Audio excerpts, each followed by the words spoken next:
اعوذ باللہ من الشیطان الرجیم بسم اللہ الرحمن الرحیم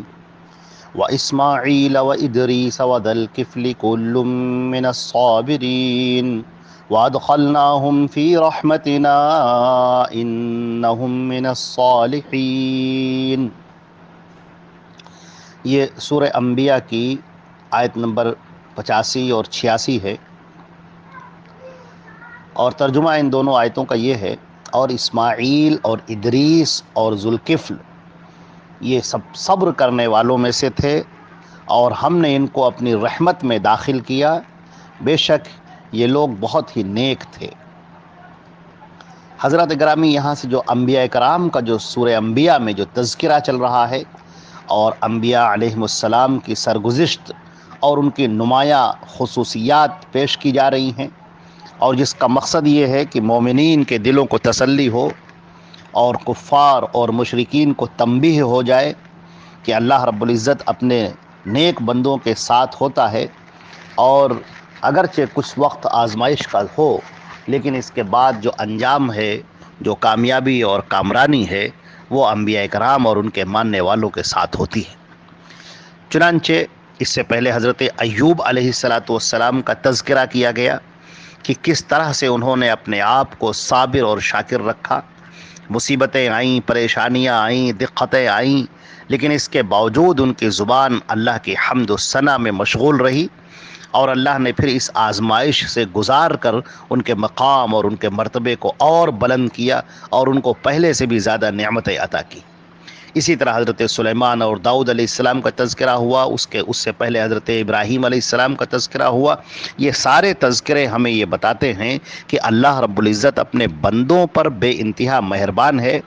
اور یہ دنیا چونکہ آزمائش کی دنیا ہے، یہ دنیا ہمیشہ رہنے کی جگہ نہیں ہے۔ اللہ رب العزت انسان پر ایسے حالات طاری کر دیتا ہے، ایسے حالات ڈال دیتا ہے جس سے اس کا کردار سامنے آ سکے اور اس کی آزمائش ہو سکے کہ وہ نیک اور متقی پرہیزگار لوگوں میں سے ہے یا نافرمان اور برے لوگوں میں سے ہے۔ اور انبیاء علیہم السلام کی زندگی اس کے لیے ایک شاندار نمونہ ہے۔ تمام کے تمام انبیاء کرام، جتنے بھی نبی گزرے دنیا میں، جن کے نام ہم جانتے ہیں یا جن کے نام ہم نہ جانتے ہوں، دنیا کے کسی بھی خطے میں ہوں، اللہ نے جن کو منصب نبوت سے سرفراز فرمایا ہے، ان سب کا ایک امتیازی وصف یہ ہے کہ وہ سب اللہ کے ولی ہیں، اللہ کے حضور میں صابر اور شاکر ہیں، مصیبتوں پر صبر کرنے والے، اللہ کی نعمتوں پر شکر کرنے والے، ہر حال میں اللہ رب العزت کی لکھی ہوئی تقدیر پر راضی برضا ہیں۔ تو ہم یہ دیکھ رہے ہیں کہ یہ انبیاء کرام کا جو وصف ہے، یہ مومنین کے سامنے پیش کیا جا رہا ہے۔ انبیاء علیہ السلام کے واقعات یہاں پر سنائے جا رہے ہیں کہ ابراہیم کو دیکھو کن مصیبتوں سے گزر کر اس نے اپنی دعوت و تبلیغ کے فریضے کو انجام دیا، اور حالات کیسے بھی آئے، کس طرح سے بھی حالات آئے، لیکن اس کے اوپر کوئی فرق نہیں پڑا، وہ ہمیشہ اللہ کی جانب رجوع کرنے والا تھا، اللہ رب العزت کے حضور سجدے میں پڑا رہنے والا تھا، اللہ کو پکارنے والا تھا، ان انہ اواہ حلیم، اللہ کو بے انتہا پکارنے والا اور بڑا بردبار۔ اسی طرح سیدنا داؤد اور سلیمان علیہ السلام کا تذکرہ ہوا کہ اللہ نے ان کو بادشاہت سے نوازا بہت، اور جناتوں پر بھی ان کی طاقت اور قوت تھی، وہ ان کے سب ان کے قبضے میں تھے، وہ جو کہتے تھے وہ کرتے تھے، لیکن اس کے باوجود نہ انہیں اپنی اس دولت کا اور حکومت کا کوئی نشہ ہوا، نہ انہیں کوئی غرور ہوا، بلکہ وہ سراپا عاجزی کرنے والے تھے، اللہ کے حضور جھک جانے والے، اور اللہ کے بندوں کے ساتھ نیک سلوک کرنے والے، اچھا سلوک کرنے والے۔ یہ کردار وہ ہیں جو اللہ رب العزت اپنے بندے میں دیکھنا چاہتا ہے، کہ دولت دی جائے، سلطنت اور حکومت بھی دے دی جائے، تو بندہ غرور میں مبتلا نہ ہو، اکڑ نہ آئے اس کے اندر، وہ اپنے آپ کو اسی زمین کا باشندہ سمجھنے کے بجائے کہیں اور کا باشندہ نہ سمجھنے لگے، دوسروں پر ظلم و زیادتی کے راہیں نہ کھول دے۔ لہٰذا انبیاء کرام کا نمونہ اس لوگوں کے سامنے پیش کیا گیا کہ داؤد کو دیکھو، سلیمان کو دیکھو، کس طریقے سے یہ اللہ کے عبادت گزار عابدین میں شامل تھے، اللہ کی نعمتوں سے فائدہ اٹھایا، اللہ کے بندوں کے ساتھ بے انتہا مہربان، شفیق، لوگوں کے ساتھ اچھا سلوک کرنے والے، لوگوں کے کام آنے والے، اللہ کی حمد و ثنا کرنے والے، لوگوں کے ساتھ انصاف کرنے والے، کسی کے ساتھ ظلم اور زیادتی نہ کرنے والے، یہ نمونہ پیش کیا گیا۔ پھر ایک نمونہ پیش کیا گیا حضرت ایوب علیہ السلام کا۔ ان کے اوپر مسائل آئے، پریشانیاں آئیں،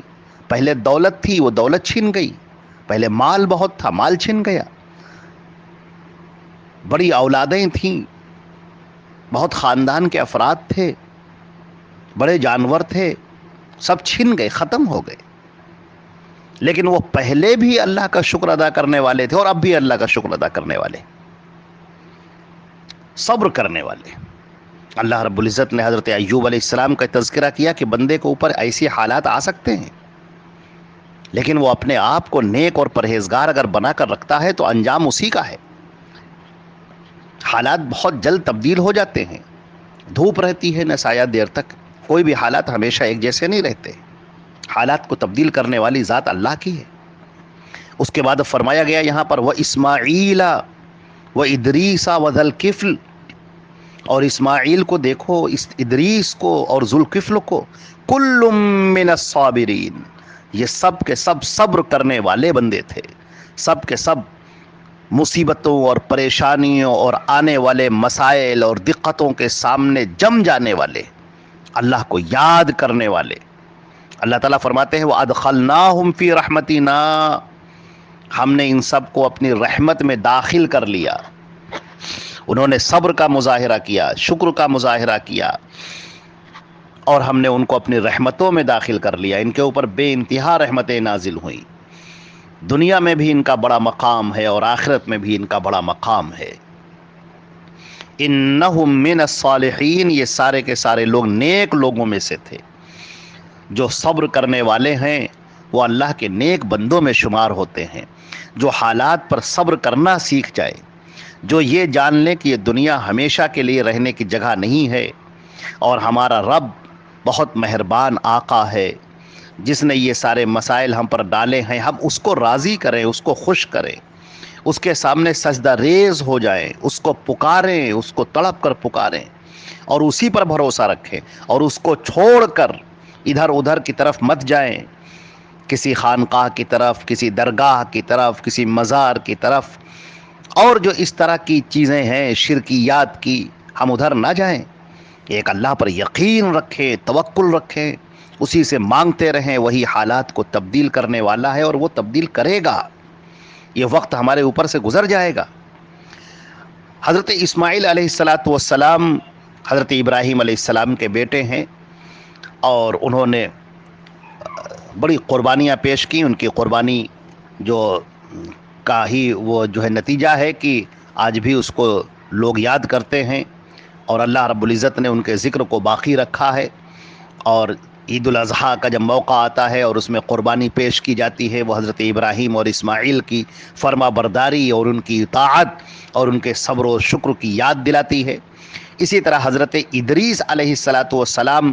کا ذکر قرآن پاک میں 2 مرتبہ آیا ہے، ایک سورہ مریم میں آیا ہے اور یہاں پر آیا ہے۔ حضرت ادریس علیہ السلام کے بارے میں بڑا اختلاف ہے کہ یہ کون تھے۔ کچھ لوگوں کو اسرائیلی روایت ہمارے سامنے ہیں، کیونکہ احادیث سے نبی کریم صلی اللہ علیہ وسلم نے ان کے بارے میں کوئی وضاحت نہیں فرمائی ہے، لہٰذا ہماری ساری معلومات کا جو بھی دار و مدار ادریس علیہ السلام کے بارے میں ہے وہ سب بنی اسرائیل سے مروی ہے۔ اور بنی اسرائیل میں بھی بہت زیادہ اختلاف ہے، کچھ حضرت نوح علیہ السلام کا جد امجد بتاتے ہیں، اور ادریس علیہ السلام کے بارے میں بہت ساری ان کی حکمت اور دانائی کی باتیں لوگ پیش کرتے ہیں، اور بعض لوگوں نے ان کو حضرت نوح علیہ السلام کے بعد کا بتایا ہے۔ بہرحال زیادہ صحیح قول یہ ہے کہ ادریس علیہ السلام حضرت نوح علیہ السلام سے پہلے کے نبی ہیں، اور اب ان کے بارے میں تو باقی کتاب خاموش ہے، اسی طرح ذوالکفل کے بارے میں بھی معلوم ہے کہ یہ بھی انبیاء بنی اسرائیل میں سے تھے، مگر ان کی کوئی تفصیلات ہمیں نہیں ملتی ہیں، اور جو بھی تفصیلات ملتی ہیں وہ بنی اسرائیل کے حوالے سے ملتی ہیں، اور ان کے یہاں اس قدر مبالغہ ہے چیزوں میں کہ انہوں نے تو اپنی اصلی کتاب کو محفوظ نہیں رکھا، تورات کو محفوظ نہیں رکھا، اس کے اندر تبدیلیاں کر دی۔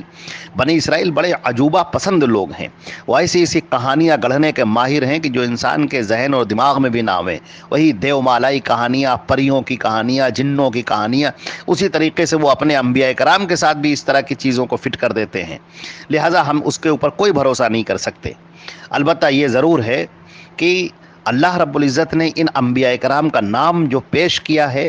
وہ اس لیے پیش کیا ہے کہ ان کی ایک صفت بیان کی ہے کہ کل من الصابرین، یہ انتہائی صبر کرنے والوں میں سے تھے۔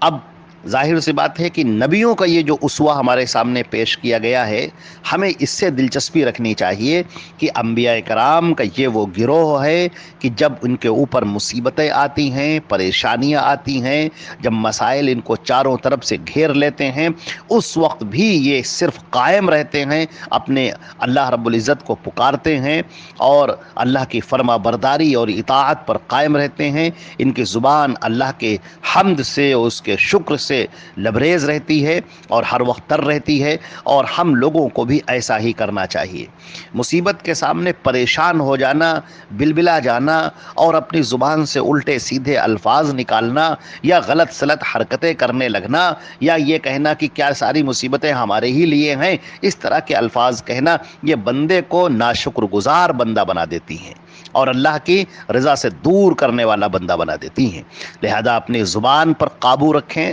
اپنے اعمال پر قابو رکھیں، صبر کا شکر کا مظاہرہ کریں۔ اللہ نے فرمایا کہ ہم نے ان سب کو اپنی رحمت میں داخل کیا اور سب نیک لوگوں میں سے تھے۔ معلوم یہ ہوا کہ اللہ کے لیے جو انسان صبر کی راہ اختیار کرتا ہے، اللہ پھر اس کو اپنی رحمت سے نوازتا ہے اور اس کو اپنے نیک بندوں میں شمار کرتا ہے۔ یہ دنیا کی زندگی تو ختم ہو جانے والی ہے، پریشانیاں بھی ختم ہو جانے والی ہیں، اور آخرت کی زندگی ہمیشہ باقی رہنے والی ہے، اور یہ ہمارے نیک اعمال ہمیشہ باقی رہنے والے ہیں۔ اللہ رب العزت ہم کو اور آپ کو نیک لوگوں میں سے بنائے، صبر گزار اور شکر گزار لوگوں میں سے بنائے۔ والسلام علیکم ورحمۃ اللہ وبرکاتہ۔